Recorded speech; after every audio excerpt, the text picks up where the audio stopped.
Hey my beautiful Saggies, it's Dr. Leona coming in for your full moon reading, my beautiful Sagittarians. You know that I'm one of you, so I have very prominent Saggy placement, very prominent, and that's all I'm going to say about it, but it's pretty prominent. And we definitely have an interesting energy, don't we? Ninth house energy, good fortune, second chances. Being a Sag Ascendant is like a blessing. Saturn, our lord of the next 30 years there, Saturn is very much large and in charge for many decades yet ahead. And Saturn's Navamsa chart, or D9 chart in Vedic Astrology, is a Sagittarius ascendant. So it is an energy of a warrior. It is an energy of somebody that's very discerning. We'll say discerning, we won't say judgmental, but that can happen too, right, Saggy? Let's just be honest. That can happen. I always say, oh, I'm not judging, but I do notice when I say that, like when I'm describing the differences between tropical and Vedic astrology, I sound pretty judgmental. I'm like, oh, that sounds very Sagittarius with me. Yeah. Okay, gotta get that under control a little bit. We do, maybe as a group, as a collective. By the way, if you've been having some trouble with your voices lately, that could be because of where Mars is. It's in something called Purva Asada, which is ruled by a water deity. And so you might be experiencing some kind of postnasal drip. You might have some health issues right now, my beautiful Saggies. All right, let's see what that is. I'm using Salviadora's Sorcerer deck. It's part of the Trimurti deck. So there were 3 decks. I did get all 3 of them. Okay. We've got this energy of the 9 of Pentacles. So I like this card. We're going to keep it. It's free Empress energy. If I didn't like it, it would go back in. I literally did Leo's reading for this is for the full moon, by the way, the last week of January 2024. That full moon is going to be in tropical Leo, Vedic Cancer, which means what? It's a Gandanta moon. You got it. Very important sort of space. There's 3 Gandantas or karmic knots in our chart, and this happens to be one of them. And having the moon there means that our mind, our emotions, there's going to be some aspect to that, as well as mothers and homes, our sense of nourishment, nurturing. What's in your 4th house? No matter what the moon is in, look at your 4th house and then look and see, in this case, where the sun is, where Leo is, and where Cancer is in your chart. And what's in those signs? What's there? What's around them? Is the sun conjunct? Like in my chart, the sun is conjunct with 2 other planets. So that's kind of an important situation there. And this moon is going to be affecting that. Wherever Cancer is in your chart, if you're the Sag Ascendant, if you're Sagittarius rising, your 8th house would be Cancer. Leo could be in the 8th house as well if it's a dual ownership house. There are dual ownership houses in Vedic astrology and all astrology. There should be, because it's all about the degrees to which you have your ascendant. So it's a pretty interesting thing to look at astrology, to look at the numbers, but I do see this energy of Virgo. We have Ketu there, past lives are coming through for us. Something about the past could also have something to do with dogs. If you own a dog, pay attention. Why is that happening? Okay, so this had, am I holding it upside down? Well, I don't think so. I'm not reading the upside down cards. It's just because I messed it up. I don't read them. I always turn them around, and I thought I had, but I get distracted sometimes. So we have this energy of pre-Empress, and we're heading into Empress. This might have started in Year of the Rabbit. Some of you may have taken care of some loose ends. There may have been some struggles, and that's why you're, still in that space of pre-Empress and haven't had the ability to level up quite yet. You may have leveled up. I see it from my beautiful Sagittarius collective here. All of us, I want to say, have leveled up in the last several years. Like if you had student loans or some big thing, like that. Not a mortgage. I think everybody's got, rent to pay and things like that. I sort of see that. Maybe somebody got lucky in that way. I think someone in the collective may have won a lottery. You may have won a lottery. So, my gosh, that just made me think. I met someone on a plane who won a lottery in like a certain state. But then, they proceeded to tell me what their work was. And I realized the 25th anniversary of The Sopranos just hit yesterday. I've been rewatching the series. I worked in publishing for a while, and I worked on books connected to that series, so I know that series pretty well. And so I was sort of aware of it on some level, some subconscious level. I also today I worked in the publishing field, but remember, you also know I work like sort of in psychology, right? So how do all these things meet? Well, people write about psychology, don't they? I am one of them. And the whole show of The Sopranos is centered around this relationship between this mob boss, Tony Soprano, and his psychiatrist. So, that's the space where I fit in to that whole scenario. Okay, so we have this energy of somebody struggling. 5 and 5, there's change coming in, guys, my beautiful Saggies. Do you feel it? I feel it. This is kind of like the initial Leo reading. So if you have Leo in your chart, I did put up the extended for the Leo reading. But the doorbell rang toward the end, and I had to kind of rush away. So I created a bonus video for Leo because of that. We were cut off, and it's about 18 minutes. And if you have Leo in your chart, make sure you go to Patreon to see not only this extended, but that one too.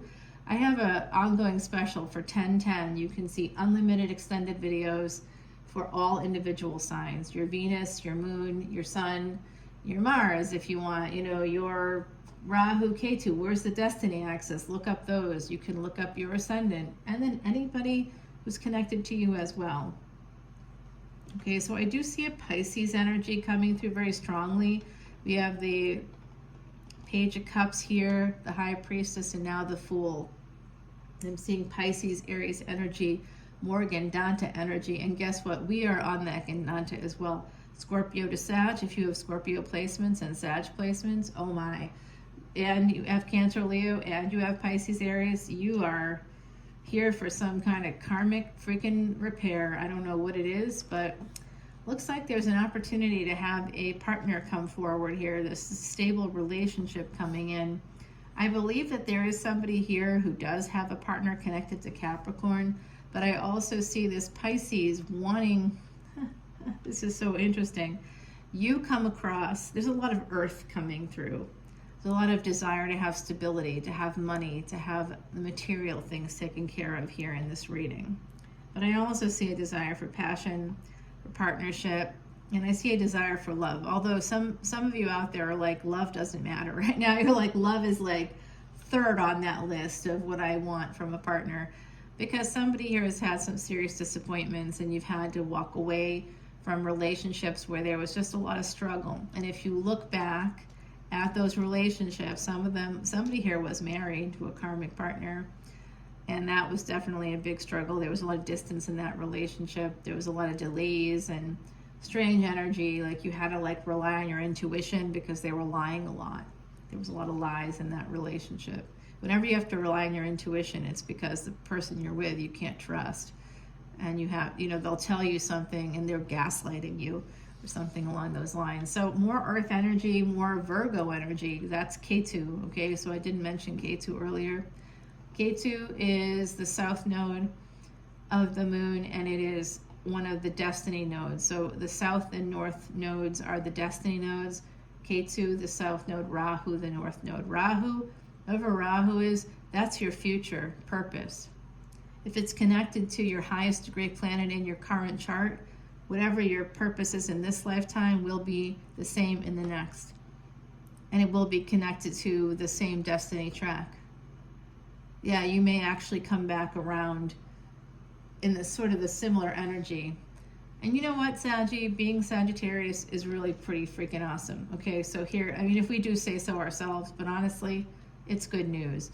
You have a lot of good fortune in your physical life, a lot of good fortune. And your fifth house, which is Leo, right? That's where the sun always lives. The soul of the sun lives there. The sun represents the soul. So our soul lives in that fifth house. What is the sun exalted in? It's exalted in Aries. And if you're a Sag ascendant, your fifth house is Aries. That means that you have an exalted freaking soul. Your soul You were a king of kings. Maybe you were Jesus. I don't know, Buddha, Muhammad. I don't know who you were, but you were something big in another lifetime, an emperor of some kind.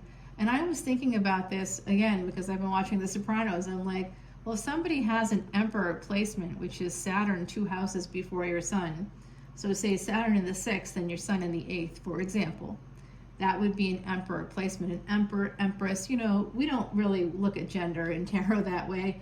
It's just, your energy, you're who you are. How you physically manifest has something to do with your purpose in this lifetime.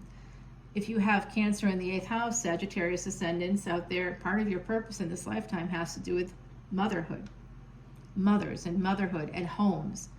You would have a lot of luck with homes, but it would be not something you expected. It would probably have to come, you probably have to come at it from a space where no one knew. You couldn't tell anybody about it either if it's in the 8th house. Yeah, you shouldn't and couldn't tell anybody about it. I know. So I do see this energy of here's 8 of Swords, and on top of it now is 9 of Swords. So there's progress, but this has to do with our mental health. Someone feels stuck, and there's a lot of anxiety. It's almost like somebody here has been living behind a mask. You've been wearing a mask on some level. You've been masking. So that's coming through from the other side. Someone who's been masking. And that makes sense to me with the way that the world is. As I say that, think that, the world card, of course, comes out. This does have to do with something connected to the global climate, meaning there's a lot of hatred right now, especially for people who are connected to Israel in some way, right? That's been going on for quite a long time, really. If you think about it, it's been going on since the Holocaust. I mean, it's almost been 100 years of anti-Semitism that's been very blatant, and this sense of moving towards people and seeing them as villains. They're one of the smaller minorities, I think, on this planet. Honestly, it's just my feeling is just leave them alone. Leave them alone. They're such a small population, and they've just been through so much. That Holocaust alone, to me, is just can't even understand the level of who sets out to upset the web of humanity in that way. We're all connected. This is a web of humanity. Why do you want to remove anybody from that web? Don't remove them. Don't hate them. Hate is the flip side of love. Be careful of that. I had a family member talk about that recently, about another family member, and I was like, well, if you hate them so much, that means you really love them, right? By the way, what's up, Saggie? You seeing what I'm seeing? You meet this person through family, friends. You meet this emperor and empress are together energetically. You're together. The world has brought you together. Saturn has brought you together. Where's your Saturn? Where's their Saturn? If you are a Sagittarius ascendant, you would have Taurus in your 6th house. If you have Taurus in your 6th house and Saturn in your 6th, like I gave you that example of Saturn in the 6th and the Sun in the 8th, okay, maybe this person, their 6th house, if they're say your twin flame would be a Pisces ascendant, okay, because you're both mutable signs. And so that would be someone that would really resonate for you. And you would with them as well. And it would be at a deep level. We often think we can have a connection with people we have chemistry with. It's easy to have chemistry with people. Honestly, I say this a lot. It's kind of a joke, but I really do mean it on some level. You could go into any Walmart parking lot and probably find at least 5 people just coming out of the store that you could create chemistry with. Chemistry can be created, but then there's the chemistry that's not created. That when you see the person, it's just there. You know what I'm saying? That's what I'm seeing here. That sex is going to be pretty freaking great. And here is your energy. Here is that 9th house energy, Saggie. This is you, 100% you. Whether you're the emperor or the empress, I don't know. But I can say that there is this incredible abundance. You've met already. It's very likely most of you have met already. If you haven't, the world is going to make sure you do. through family, friends, through work. Could also be through some organization. It's to me, it's Aquarius energy. So it's organizations. It has something to do with that, you know, something along those lines. And, ooh, Scorpio. This creates a tower moment when you guys come together. There's an ending to a marriage. This could have been an affair. What's Three of Pentacles to Five of Pentacles. Don't like that energy. Yeah, but you know what it means? I'll tell you what this means. This is what's coming through. The reason why that Five of Pentacles is there with the Three of Pentacles is that you guys had to meet through this space and came together in the way you did. That did change everything for you because there was deprivation. Somebody here was severely deprived. I don't know if it was you or this other person. You may have been deprived as well, Saggie. I mean, like I said, I got some Saggie, very important one. And I'm just going to say, yeah, yes, deprivation has happened. And like, the thing is, when that's happening, it's disrespectful to you as a person. If someone is deliberately depriving you of your joy, they're stealing joy from you.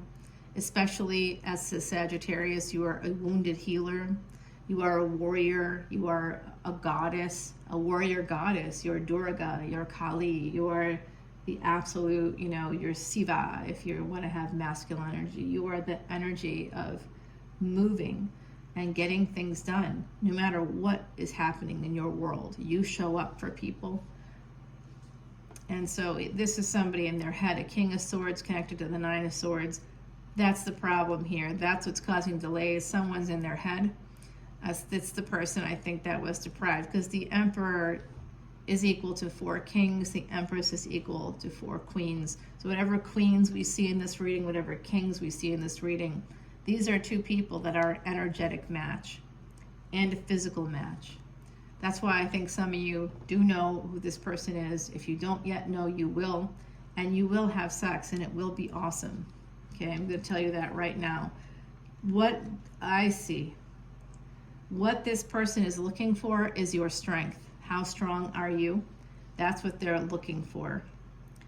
They are putting things on hold if you are still attached. If you are still attached, they have delayed things, or they will delay things if they think that you're still attached even. And this could be an energy of you. I know it's going to sound messed up, but hey, it happens. You know, you might have a karmic living in your basement. You know, they may not have a place to live, and you know, you might be like, okay, well, you can live here.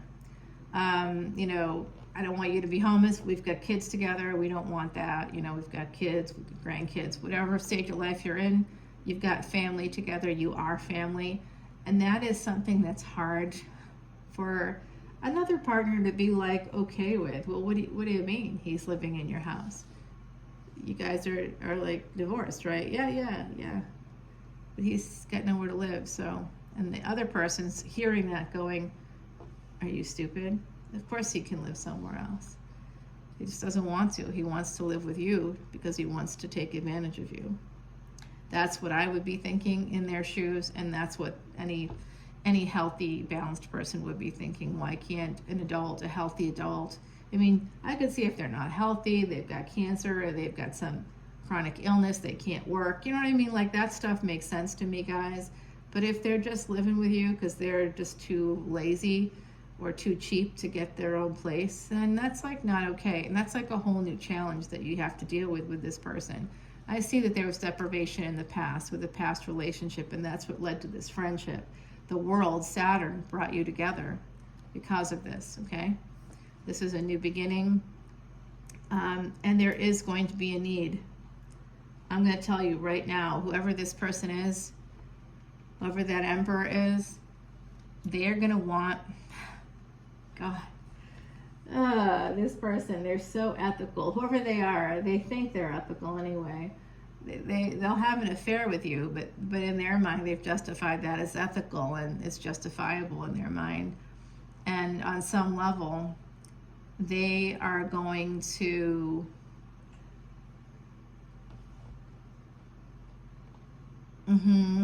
they want to apologize to someone from the past that they were married to, or that you were married to, or maybe both of them. That's going to be like a thing. They're going to want that. Oh, who is this person? Are they crazy? No, they're just like rigid as hell. Whoever this is kind of rigid. This emperor is older. They're set in their ways. Just fair warning. They are coming towards you to marry you. The moment that you're single, if you're not fully single yet, or they even think there's an inkling of you potentially not being single, like, how can a partner, a new partner, trust you?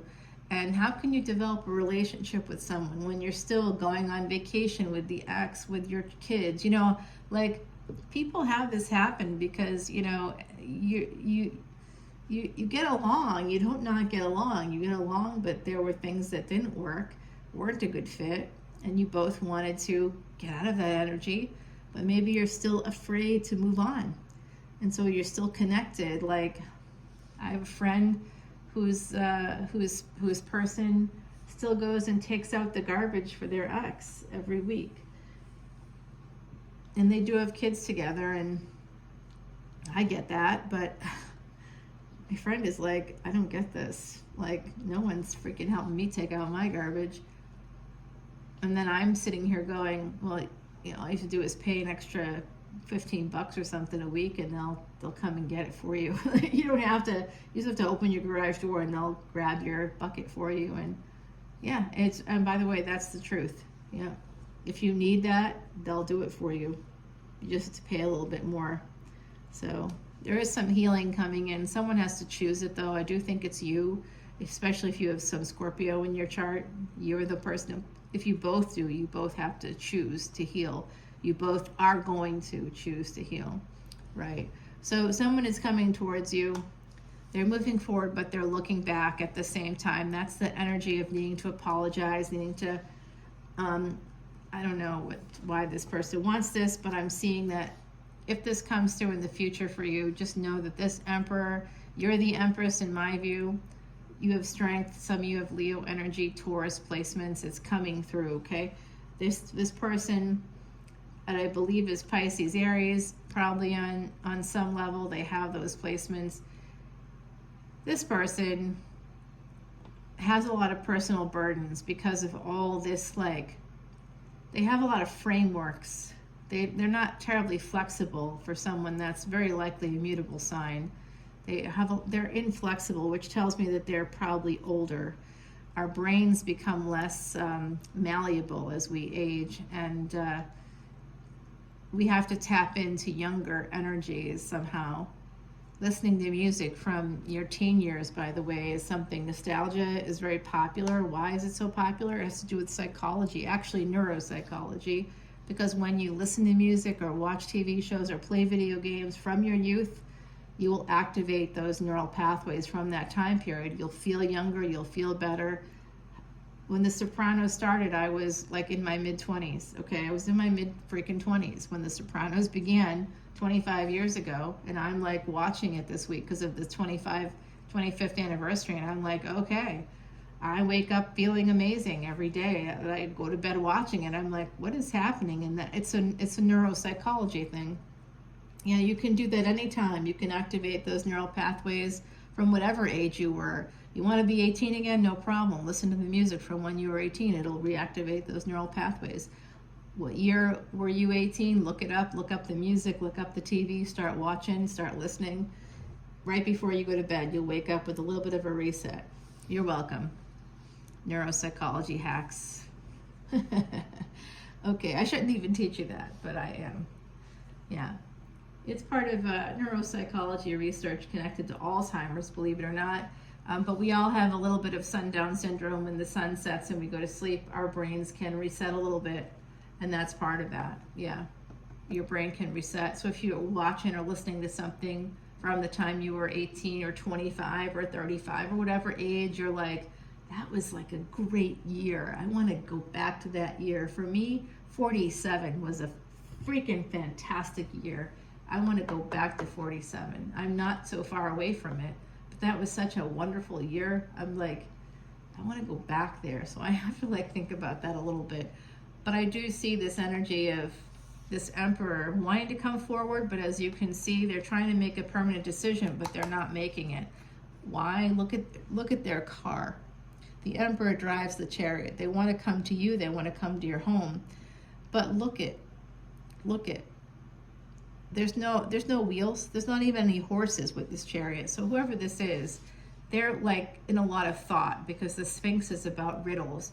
This person is creating riddles in their own mind, and creating riddles in their own mind about you, about the Empress. They're holding back.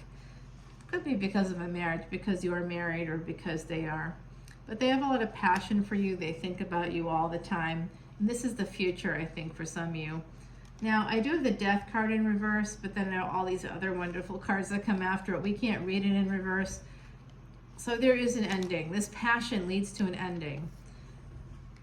And this is somebody who has had an NDE, and there's someone coming forward, okay, towards a person that has this beautiful energy. Now this was in reverse, but that always is in this deck, so we're going to keep that one. I do see happiness here coming in. This person with the Pisces energy, they think of you, they want to be with you. They're going to move towards you, I believe, but they are doing it right now, at least secretly, like it may not be public knowledge that you two are together. They eventually want to have this love with you. 10 of Cups with the Ace of Pentacles coming up in the extended, guys. So let me get you an oracle card here, Saggie. Okay, boundaries, boundaries alert. The porcupine and the anemone, and we are looking at number 38 as a number, which becomes an 11. All right, my beautiful Saggies, let's take it over to the extended. We did get a lot out, but I'm going to clarify more about this Emperor and this Empress, and when you two are getting together, I see it happening in the physical. It's energetically, the world is going to bring you together energetically first, and then in the physical, you're going to have an opportunity to be together. And this is what's happening behind the scenes, sort of like energetically. You have all this stuff going on, and this is this person's inner thoughts. Whoever they are, they want to make sure that you're free and clear, and they need to be free and clear too, before you two can come out publicly. And perhaps part of their thinking, if you met while still in a relationship, like not yet divorcing, but maybe you were thinking about it or working on it, or I don't know, it takes a long time. It can take years depending on where you live and depending on the circumstances. Most states require that you be separated for a certain period of time, unless you live in Nevada. So anyway, there's reasons that it could have taken some time, that like it wouldn't have been public knowledge. So my beautiful, beautiful Saggies, please follow me over to Patreon. All the info is below. We're going to continue this here, there rather. YouTube, we're going to end this and go over to Patreon. So follow me over. I'll hold your hand as we go through this situation, and we're going to find out more about this person, this Emperor. But the Emperor and the Empress came out together, and you showed up as stable partners in the physical, like very physical, very much with the earth energy. Remember, we're made of earth, we're physical beings, we're made of earth, mud, right? So here we are, you two are coming forward. Somebody goes from single to having this situation happen. I do see that there's a struggle here. I also think that someone is willing to fight for the other party. I think you guys are committed on an energetic level first, and it's like unspoken and like not understood, and maybe you trigger each other a little bit at the beginning and you break up a few times. I feel some push-pull energy, but just because you're triggered, but then things will stabilize in the physical. Energetically, the world has brought you together because you have both been deprived of joy, and it's time for you to come together. It's your season. All right, my beauties, I'll see you over on Patreon. Bye now.